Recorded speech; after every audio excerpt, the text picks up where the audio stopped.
A story is easier to understand and present if it can be summarized.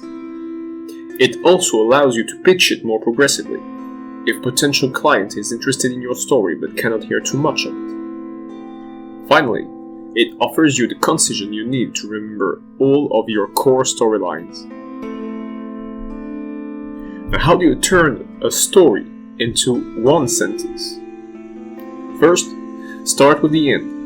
A clear image will give you a clear direction. Depict the ending clearly, and then draw it. Then, find 9 more ideas. Turn these 10 ideas into 10 chapters. Summarize each chapter with 4 words, 1 per scene. Turn these 4 words into a phrase, and turn these 10 phrases, 1 for each chapter, into a paragraph. Then, synthesize this paragraph into 1 phrase, which will serve as your title. Here's another way to present the process. You want to start any kind of story you're writing with the end. Starting with the end will make the writing of the story more consistent and more coherent. Then, once you've got the end, summarized in 1 sentence, you will funnel all your ideas, all your 10 ideas, to chapters, and then you will summarize these chapters into sentences. It's very similar to the 1-pager pitch, except here you're turning your whole page into just 1 paragraph, a paragraph of 10 phrases. And those 10 phrases will be then summarized into your 1 sentence, which will be used as your title. The title here is used as the essential summary of your story. It doesn't have to be a long phrase. The 10 ideas are only indicative. You can go through 12, 14, 15, not more than 20 ideas because it will feel confusing afterwards, but 10 is just a baseline. You can add more ideas. You just have to turn these X ideas into 10 chapters, because the 10 chapter structure will make your story more consistent as well. If you're beginning, you'll want to start with short stories, and so to summarize short stories into 1 sentence. Define 4 themes. Your story will be displayed through these 4 fundamental themes. Shorter stories make this exercise easier. Their end is reached sooner, and as they are shorter, it's easier to encompass them, though not necessarily to understand them. Finding your story's 4 themes will help you for the rest of the procedure. Now, what are your 4 themes?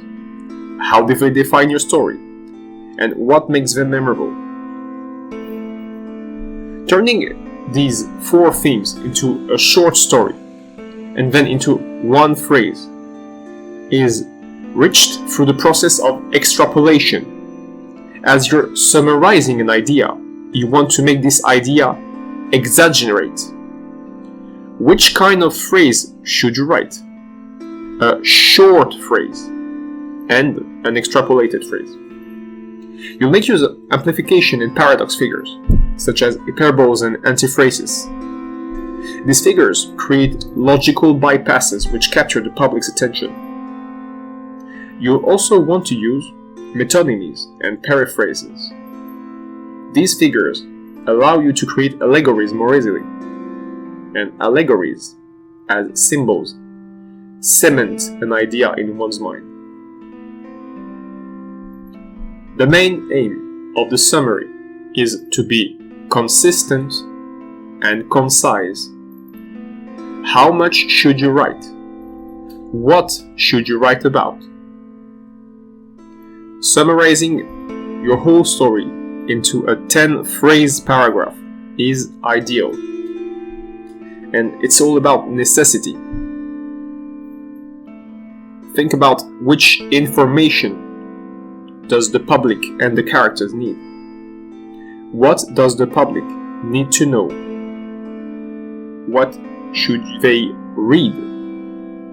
What does the public need to know to be entertained? And what does the public need to know to continue to be entertained? Not revealing too much information while creating a compelling atmosphere may seem difficult, but there are complementary issues actually. Since the public looks for an experience, they just want to be presented an atmosphere, not necessarily clear answers. So, between clarity and experience here, you want to privilege the experience factor and therefore display the atmosphere. Even if it leads to revealing a crucial piece of information, the public is unlikely to notice before reading the rest of the story. You can even give them a glimpse of the end. So, giving information on the end of the story in itself isn't a problem, because the consistency of the story won't be revealed until the whole story is read.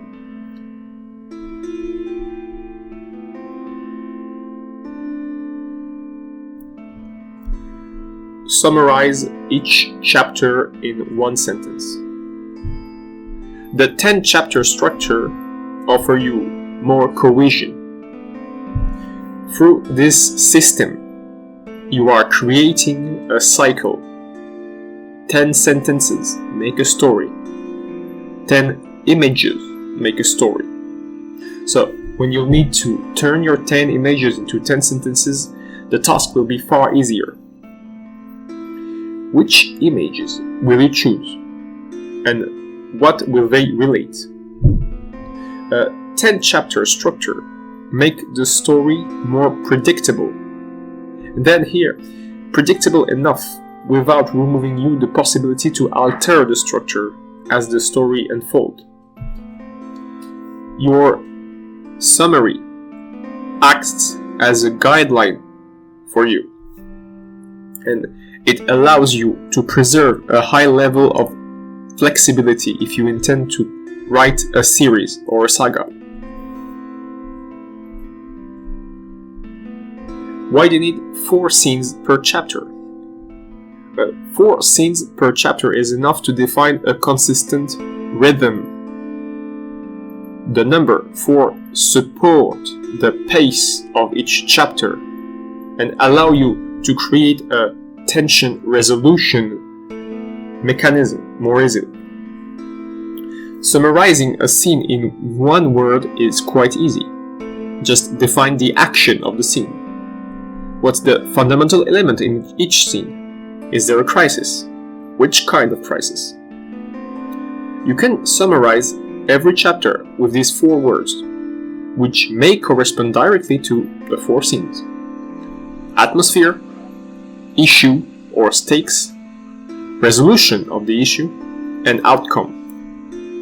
Here you have a simple template to find your 4 defining words. Certain chapters may be longer, and you may need something like 5 to 6 words. Then you can turn your 4 words into a sentence in order to create an atmosphere. How do you choose these 4 words?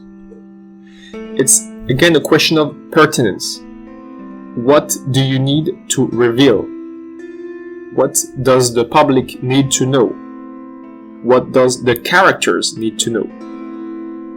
What do they know now? Is there a dissonance? Can you really reduce a scene to 1 word? Well, just as you can reduce 1 chapter to 1 word or 1 story to 1 word, you can summarize any part of your story on whichever scale into 1 word. What do you reveal on the chapter as you choose this word? Now, you want to create a balance between surprise and familiarity in each scene in order to preserve your atmosphere. And you have to think about what you want to summarize and how you can summarize the chapter accurately. The main information, which is essential for both the public and the characters, is the goal of each scene, which is why in most cases, the one word you will choose to summarize a scene, a chapter, or a book is the goal. And the balance created between surprise and familiarity will help you to create this compelling atmosphere.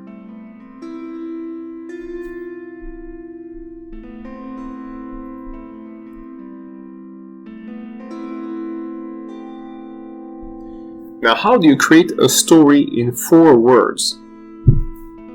Your 4 main themes at this stage have been chosen, and you will only need to expand onto them. You have your title in the middle, which is 1 word most of the time and will summarize your whole story. And then each part of your story will be defined by another word, which represent each of your main themes. You can expand on each of these themes by selecting 3 sub-themes for a total of 12. For topic 1, for example, let's consider it's the topic of discovery. You want to choose words A, B, and C for the topic in red, for them to be highly related to discovery. So you can choose for A, for example, the theme of expansion, for B, the theme of travel, and finally for C, the theme of arrival or even return, if you're trying to make a cycle into your own chapter. The 3 sub-themes should be directly related to the main themes. But this link is most of the time arbitrary, and you will define the limits. Your story is defined by 4 main themes, and they will be developed into 12 secondary themes. This by now is clear, but how do you develop a story with 12 words? Will 12 words provide sufficient balance between consistency and diversity? Well, why do you need consistency, and why do you need diversity? The balance between consistency and diversity accomplish one objective. It gives the public a sufficient balance between surprise and familiarity. So you want to operate a balance between these 2 balances. Consistency and diversity should serve to create more surprise when you need more surprise, and generally that's in the crisis chapters, which are chapters 3, 6, and 9. And the balance will move into favor of consistency when you want to create a sense of familiarity, which is generally in the rest chapters, which are chapters 2, 4, 5, 7, and 8. Depending on the moment of your story, you want to put the scales more in favor of consistency or in favor of diversity in order to balance the story, to create more surprise or to create more familiarity. It's still the same tension and resolution logic which is operated here all the time. You will need 12 words or phrases, 12 ideas, 12 words as presented here. But how can you make 10 chapters out of those 12 words? Well, chapter 3 and 6, which represent the first crisis and the second crisis, will generally be longer. So, giving them more words is not a problem. You'll need to develop them more than other chapters. Chapter 9, which is the final crisis, can also be quite lengthy. The chapter crisis are chapter which should treat and deal with conflicting themes. The start with the end remark is here to help you to provide more consistency to your story. And as you start with the end, you should go directly for the first chapter afterwards. This cyclical logic will help you to create more cohesive stories. Write a clear ending and then mirror it through the first chapter. And then fill in by defining your 3 crises and the rest and pondering chapters.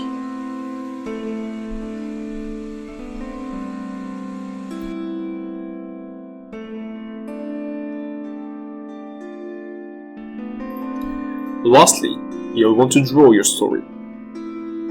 What does drawing your story bring to your summary? You're here to provide a context. A context is the combination of a genre and a frame. How do you define a context? First, you target the emotion you want to provide. Then, you pick the corresponding genre. You frame your genre, and then you adjust your frame according to your 4 themes. Your themes will be displayed through characters, settings, and environments. How does it translate into a picture? You have 10 chapters and 10 images. Draw each chapter in a sure way to clarify them. Draw 1 picture per chapter. Use icons to represent the chapter's main idea, which will be your word. Which new development occurs in this chapter? Is it a crisis? Is there a new character? Is there a new environment? Generally, you want to say yes to those 3. Use images to summarize your 10 chapters. Place the images at each chapter's end, and use these 10 images to create a larger picture. What does this larger picture look like? If you can combine your 10 images, you'll obtain a composition. Now, how do you create it? First, decide on the atmosphere you want to convey. Then, pick the colors you will use and arrange them. Thirdly, select a focal point. Here, for example, you can remark this sphere of light in the middle of the picture, depicted in white, which is the only non-colored part of the picture. You can also remark a face in red in the top of the picture. These 2 parts are focal points. Why does it grab the attention of the public? Well, hopefully for the sphere of light, it can grab the attention of the public because it's white. It's the only non-colored part of the image, and it directly contrasts with the black font. It's also spherical. Sphere is not a form you can generally find in nature, so it creates a lot of dissonance graphically with the rest of the elements. Now, what are the other fundamental elements of the picture? You can remark that the picture uses 4 main colors: red, green, blue, and purple, which correspond all to different parts of the stories and represent all a different theme. So, what are these themes here? Where are they? And how are they represented? In the case of the green, for example, you can remark that green is used for the early buildings and also the roads, except for the last one, which is in purple. Purple is used for square buildings, large buildings, and the last stairs, which have their own meaning, which is the opposite of the first stairs. The purple and green are picked here because they are complementary colors. The purple here represents the opposite of the green, thematically. Are there any hidden elements in this image? No, there are no hidden elements, but you can try to make use of subtlety to hide certain details into your larger picture. It's not made here because it's an example, but you can remark that the elements of the picture have different size. For most of them, they have different size because of the perspective. If you can make use of perspective and elevation, your composition will look better. For example, in the top right corner, you have a character in red, which is a giant. You can guess that because the building next to this character is a normal sized building. So a human which has the same size of building might be quite tall. The other characters represented here are also in red.